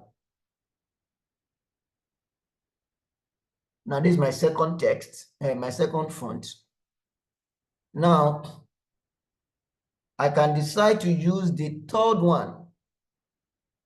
So I want to use the 3rd one. I'll just say like a sign off or an emphasis. I can say never say never. Never say never. Yeah, Rita is on fire. She's catching this thing. She's telling me those things that we need to do. Someone says the image is upside down. Is it? Is the image upside down at your end? No, sir. No, sir. No, We need to check. I hope the person is not sitting upside down. No, sir. Okay, so this is my font, the third one. Now for this one, I'll try and now use something cursive so that it's different from the rest. Usually I will just pick brush. Okay, brush, brush, brush. All right. So when you are using a font like this, you can decide to make it a little big. I can put it here and I can give it a different color. Now, if you watch what I'm doing, everything I've used here is black. I've not done any color. I just want to apply color now so that it does not confuse me. Color will start to confuse if you start with colors. So I can make never say never. I make it red because I want it to be like the last word. Now, the digital skill gap. So for inside technology, you can use blue, you can use luminous blue, luminous green. There are some colors for technology. So when you are designing, you can go online and check. Okay. I'll probably be sending a kind of color guide to help us. So let's use blue here. Okay. Now, but if you look at my blue, look at this picture, the head of this man. What are the colors you can see there? What are the colors you can see? Light blue, yellow, red. So you can see yellow, you can see light blue, you can see something like red and purple. Now, this is also how you can pick your color. And then there's black. So rather than from this image, I can just pick the colors I want to use. Okay. So blue, I can take this shade of blue. Now, look at what I really want to do now. Look at what I want to do now. I'm going to pick the color in this image. I'm going to pick the color in this image. Most slideware that you are going to use, they have what is called the eyedropper tool. The eyedropper tool helps you to pick colors from anything around the design. So I come here. Okay, sorry, this is my text. You can see eyedropper here. So when I click this eyedropper, I'll come to this color. You can see that it's showing. So when I click it, it has changed it. All right, it has changed it. But is it visible? Yes, sir. Can you read this digital skill gap here? Yes, sir. Yes, sir. Ah, I want to hear from other people. Are you sure this is readable? Yes, sir. Yes, But Yes, sir. this means Table. sir. It's readable. Yes, sir. But Yes, sir. Read it. Okay, now let's do something. If you say it's readable, now let's do something else. So I'm going to put a background. Okay. I can put it here.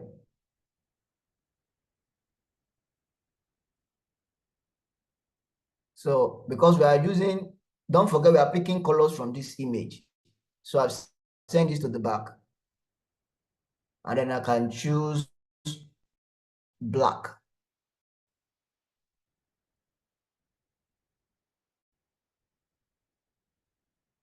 Before, which one do you prefer, the way it was before or now?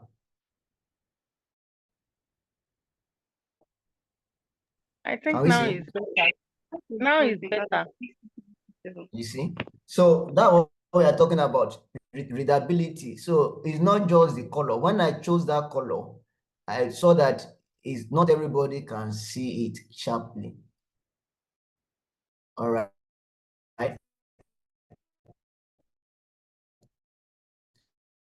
So now,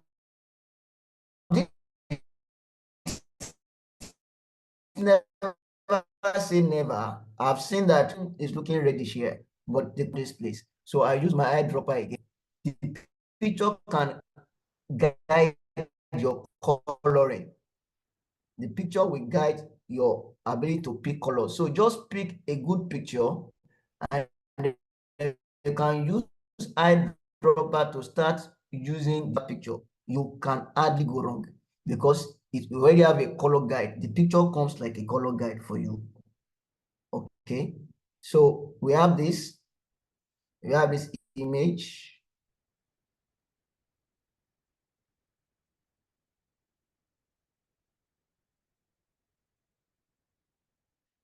Now,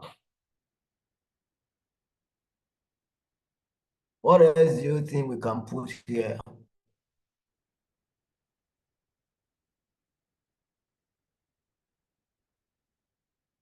Like we said, don't be afraid of white.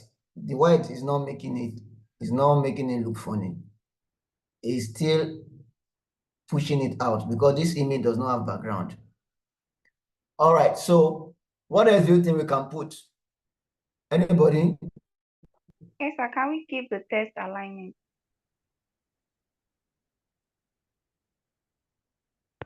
Use text alignment. Or what did you say? Yes, sir, alignment. Like let the text be straight. This paragraph. Is it Yes, this paragraph we are talking about?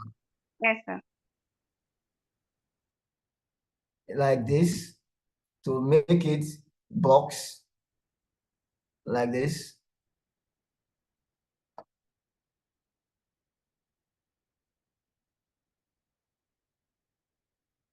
I want to get you, is this what you mean? Or like Something this? Yes. Now let me say something here. Now this is like a regular way of doing it. This is like a regular way of putting the text. But remember, it's also said to you that that's how you create a jolt. You don't just do exactly what people expect. Now, when I put it this way, there are two ways to look at it. I am creating a division in the middle. I'm trying to create two things. So if you put a line here now, okay, if you put a line here, you see that that's exactly what we are trying to create. This is a two-sided design. And the idea is for people not to do the expected, read it in the expected way. So you see that I've divided this thing into two. And that's what the template we are using. So I've just tried to make sure that this reading is aligning to the edge of this and is not the usual way people will read it. So with this one, it catches my attention. The space in front of it is directing the eye. Although this is more psychological in nature, but it's not bad if we put it that way. All right, it's not bad at all. So what more do you think we can put? What more?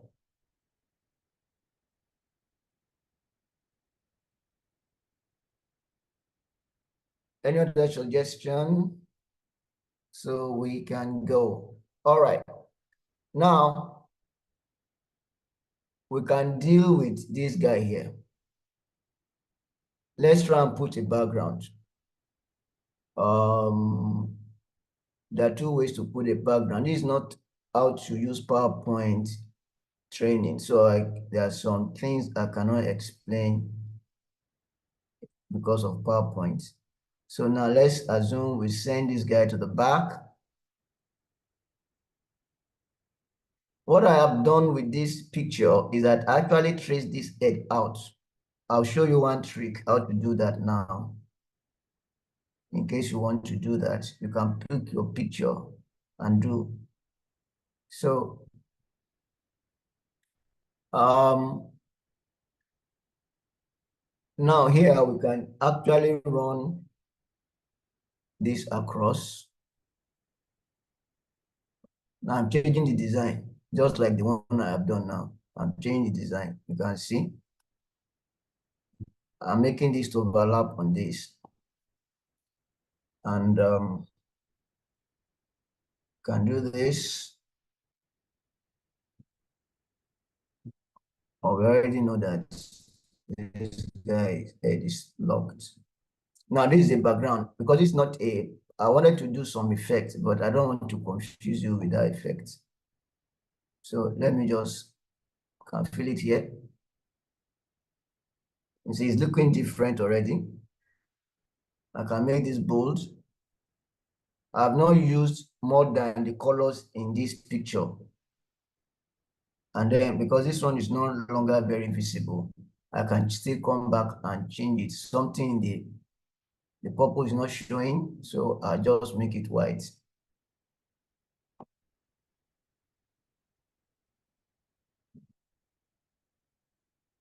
So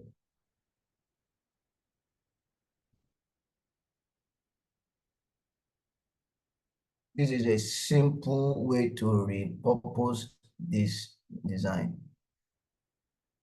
There are many things that are coming to mind to do with it, but just for the sake of presentation, I think we can stop here. Now, this never say never seems to be hanging.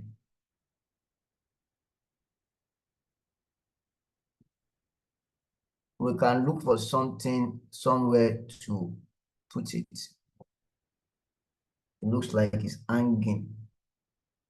Just for it not to hang, is either we increase the point size. Now, take note that because this thing is cursive, that is why for readability is there. So I can bring it here. If I like, I can increase this point size. Although we said 32, it can be maybe 36, and then we are good. So this is one. So you can see that one design, we have gone through different options. We have gone from white, we have gone from having the header to be straight, but we have stayed within the design framework. 1, 3 font types, 2, the title, and then we have used a solid color as a background. Now, let me give this, I'll double this, and then I'll show you one other thing. So the gradient that I mentioned, this is the last thing I'm going to show on this slide. And then we can attempt a question, and I'll give you the bonus. Now, so I want to edit this. I want to use gradient. So what do? You come here, you right click on the shape. Anytime you right click on anything, it's going to give you options to deal with it. It's going to give you options to deal with it. So I want to do something on this background. I right click it, and then you come here, you say format shape. So when it comes here to show you format shape, you look at the fill. If you check, follow my mouse, you will see no fill, solid fill, gradient fill, picture fill, pattern, and all of that. So if you click gradient, you see how it has changed it. This is the last gradient color that I used. Okay, but this is not particularly what I want. So we can come back and look at all these buttons here. This is the small colors I can pick. I'll just go back and pick my blue. I'll come back here. I'll pick another lighter shade of blue. You can see how the blue is going. I come back here again. I pick another lighter shade of it. So you see how it has changed. It has changed. So, but if I say don't rotate with shape, okay, these are options I cannot talk about right now, but that's just to show you gradient, how the gradient works.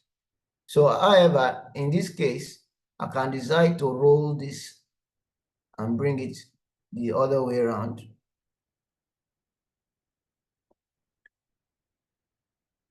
Okay, now it's supposed to be flip. Is it flipping? Just a minute. I don't know if it's flipping. No, it's not doing what I want. I'm going to go back there. Rotate with image. Yeah. So I can come here and I just flip it.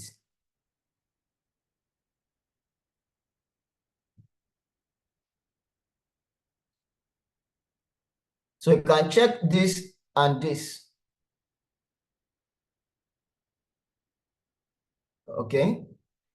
Then just in case I'm not okay with this, I want to change it.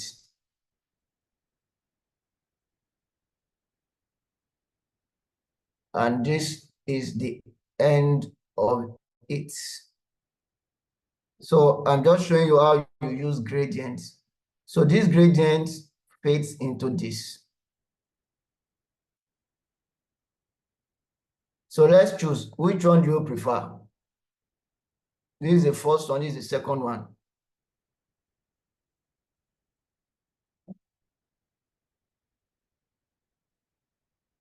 Same content, just changing the background as giving it some kind of effect.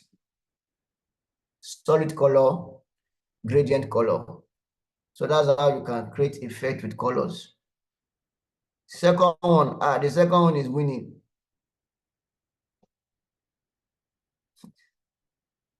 So I say I should do more. We have time. I think we are even exhausted our time. But if you look at it, so I think some people prefer this one. Somebody's preferred first one eventually. Okay, but the second one is taking the win. Okay, so this is just a simple design that we can quickly make. So do you have any question?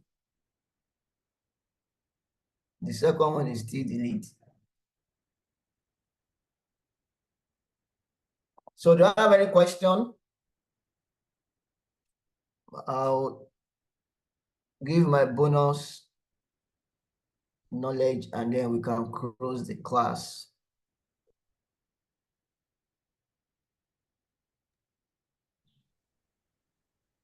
Okay, if there's no question, do you have any comments? Hello, sir. Please, I have a question. Okay, please go ahead. It's on color combination. I remember previously you said that each colors have each colors have their meaning. And I know I actually have issues with color combination. So how do we go about it in ensuring that the colors from the picture, the design align with the message we are trying to pass? That the color from the picture is in line. Aligned, Oh, like okay, color. okay, I get what you are saying. Okay, I get what you are saying. So when we say that the color should have meaning, okay, so for instance, there are different topics and different subjects or different things you want to present. So if you have a color that you already know the meaning of that color, so you know you are going to work with this color already. So that can be a color-led design. So you already know this is the color I want to use. So you can actually use that color. And that also means that when you are picking images, you don't want to pick images that will somehow take you off. It's not every picture that can blend with some kind of color. So that will begin to guide you. So your color that you have chosen for the meaning will now be what will help you to know the images and the shapes that you are going to be using because you already decided the color. But in a case where you don't really have any color directly, okay, so but you have an idea of image that speaks to what you want, so you can choose that. So for instance, this design now that we have chosen this color on this guy's head. It means that for most of the slides we are going to use, we stick to this color so that it's not too different.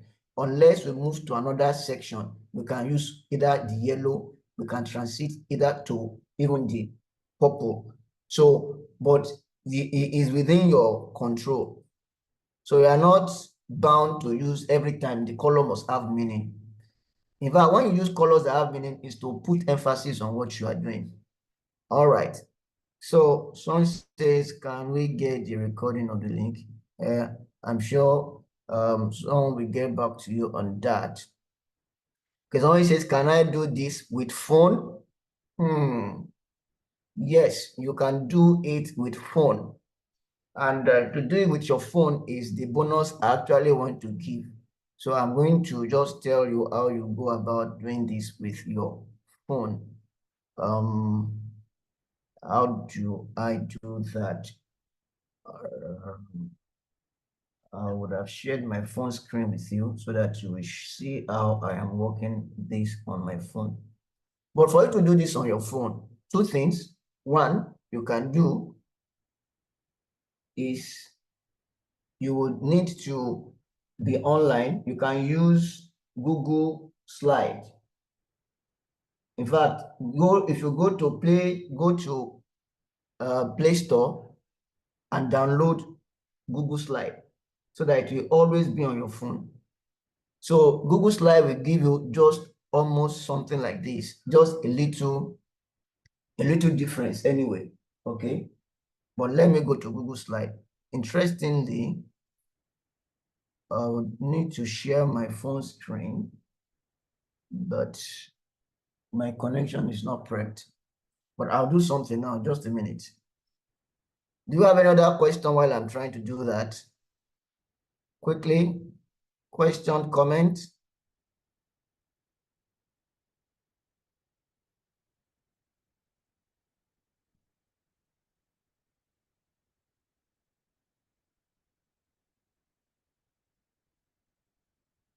Please, you can check the attendance list. If it's not connecting, I guess it's your network. I want to call the attention of Madam Sharifa to this to help with that. So let me show you what a Google slide looks like. It's connecting, sir. I'm presently feeding mine. Okay, so that means a network issue. So I want to go to Google. I'm sharing my screen again. This is the final bulk.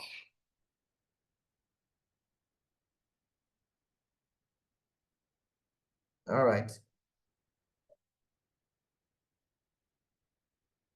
So I'm just go to Google now.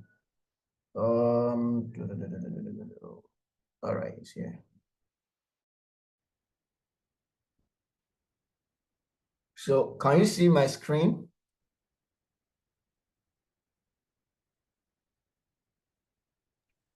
Yes, sir. Okay, Yes, so I'll just show you. Or if you already have Google Slides, in fact, if you have a Google account, you already have Google Slides. But for you to see it all the time, make it like an app on your phone, because that's just what it's going to be. So like here, if you just come to your Google, you see all this list of Google. If you are working on your system, all this list of Google, you see it here, you see Google Slide, you click it. In Play Store, you see Google Slide. This is the icon, it's the yellow one. All right. So this is already a slide. This is already giving you templates. It comes with templates too. These are some of the slides that I have on my Google Drive. So if you click a blank presentation, this is going to be on your phone. You see that it's giving us just pretty much like what we have in PowerPoint. It's giving us pretty much like that. So all you have to do is you can see all these links here. These are the things you can use. So if you type, you can type. You can also add your own slide too. New slide, you can right click for new slide, or you can insert. Okay, new slide. Just the same way it's happening. This can happen straight on your phone. So, and you can do any slides. Sometimes when I'm in transit, I'm doing presentation design on my phone, so that when I get to where I am more comfortable, I can transfer it. So when you are done with Google Slide, you just download it. Now, the beauty of Google Slide is that the moment you are working and you are saving it, it's going to be saving in the cloud for you, so that anywhere you get to, you can then download it to a system and then you can use. So that is the advantage of that. Now to phone, I'm going to also give this as a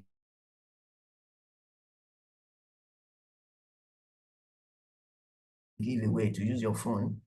Is that with your phone, you can actually convert your phone to something like a laptop, in the sense that what you will do is connect your phone to, if you have a TV,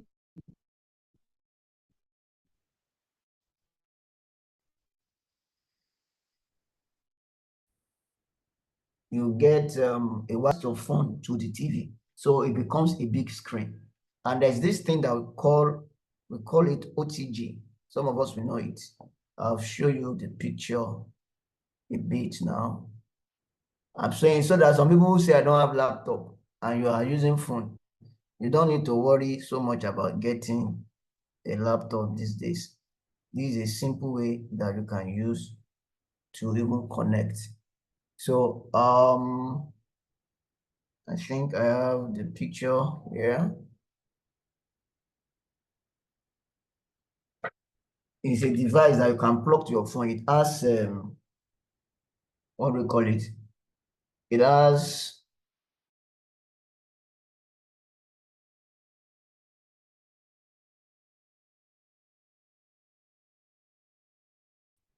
a USB mount. I'll show you the picture now. The moment you get, if the moment you put it, you can connect your mouse or connect your keyboard to it, and it's going to start working like a regular system. Because of time, I'm not able to demonstrate this today. I hope that we have another time for that. All right. Somebody is asking if it's only on smart TV. Well, I assume that every smart TV, every TV is like smart now. But as long as the TV has HDMI port, okay? As long as the TV has HDMI port. There are two types of this OTG. There's one that is direct to your phone, direct to your phone. There's another one that is a cable. So for the person that is asking if it's any smart TV, yes, any smart TV can work. Just make sure that you have what is called the HDMI port is working.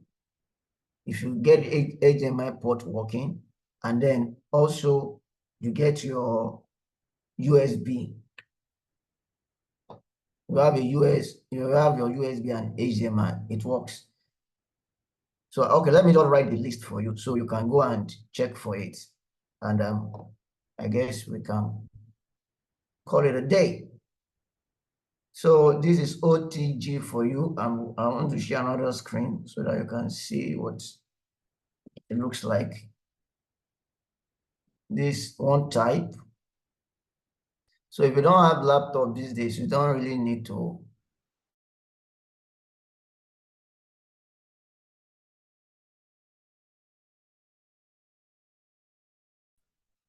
worry so much again. Because power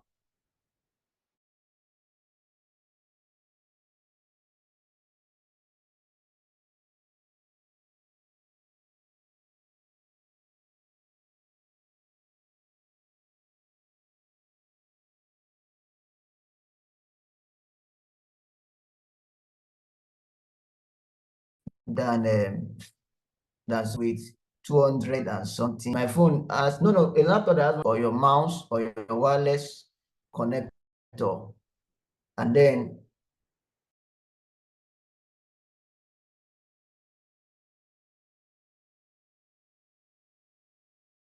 right on your phone, you can begin to use your keyboard. Is that true?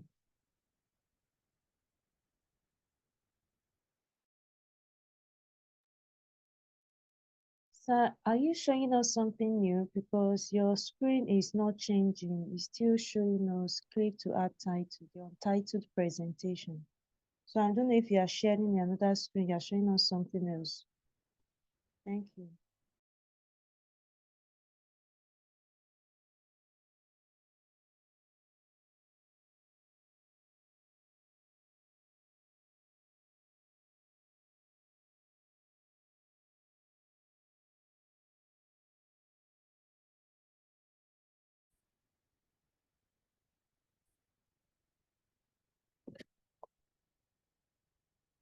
Okay.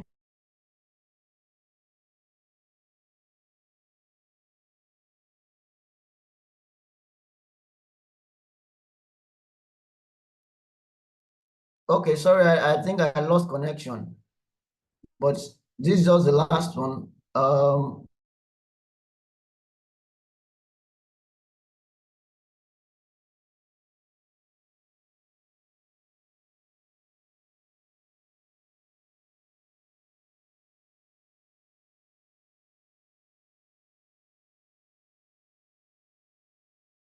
Here goes into your phone that with the cable or with this.